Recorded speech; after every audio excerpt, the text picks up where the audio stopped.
हनुमान जी के धर्मपिता वायु थे, इसी कारण उन्हें पवन पुत्र के नाम से भी जाना जाता है। बचपन से ही दिव्य होने के साथ साथ उनके अंदर असीमित शक्तियों का भंडार था। बालपन में एक बार सूर्य को पका हुआ फल समझकर उसे खाने के लिए उड़कर जाने लगे। उसी समय इंद्र ने उन्हें रोकने के प्रयास में वज्र से प्रहार कर दिया। वज्र के प्रहार के कारण बालक हनुमान की ठुड्डी टूट गई और वे मूर्छित होकर धरती पर गिर गए। इस घटना से कुपित होकर पवन देव ने संसार भर में वायु के प्रभाव को रोक दिया, जिसके कारण सभी प्राणियों में हाहाकार मच गया। वायु देव को शांत करने के लिए अंततः इंद्र ने अपने द्वारा किए गए वज्र के प्रभाव को वापस ले लिया। साथ ही साथ अन्य देवताओं ने बालक हनुमान को कई वरदान भी दिए। यद्यपि वज्र के प्रभाव ने हनुमान की ठुड्डी पे कभी ना मिटने वाला चिन्ह छोड़ दिया। तदुपरांत जब हनुमान को सूर्य के महाज्ञानी होने का पता चला तो उन्होंने अपने शरीर को बड़ा करके सूर्य की कक्षा में रख दिया और सूर्य से विनती की कि वो उन्हें अपना शिष्य स्वीकार करें।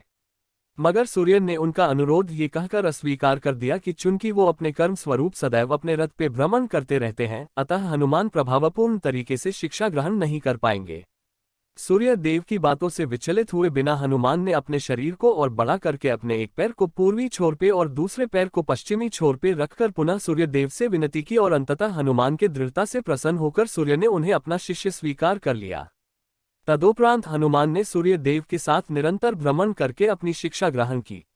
शिक्षा पूर्ण होने के उपरांत हनुमान ने सूर्य देव से गुरु दक्षिणा लेने के लिए आग्रह किया, परंतु सूर्य देव ने ये कहकर मना कर दिया कि तुम जैसे समर्पित शिष्य को शिक्षा प्रदान करने में मैंने जिस आनंद की अनुभूति की है वो किसी गुरु दक्षिणा से कम नहीं है।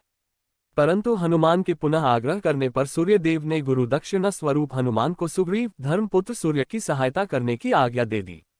हनुमान के इच्छानुसार सूर्य देव का हनुमान को शिक्षा देना सूर्य देव के अनंत, अनादि, नित्य, अविनाशी और कर्मसाक्षी होने का वर्णन करता है।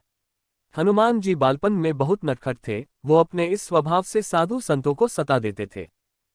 उनके इस नटखट स्वभाव से रुष्ट होकर साधुओं ने उन्हें अपनी शक्तियों को भूल जाने का एक लघु शाप दे दिया। इस शाप के प्रभाव से हनुमान अपनी सब शक्तियों को अस्थायी रूप से भूल जाते थे और पुनः किसी अन्य के स्मरण कराने पर ही उन्हें अपनी असीमित शक्तियों का स्मरण होता था। ऐसा माना जाता है कि अगर हनुमान शाप रहित होते तो रामायण में राम रावण युद्ध का स्वरूप पृथक भिन्न न्यारा ही होता। कदाचित वो स्वयं ही रावण सहित संपूर्ण लंका को समाप्त कर देते।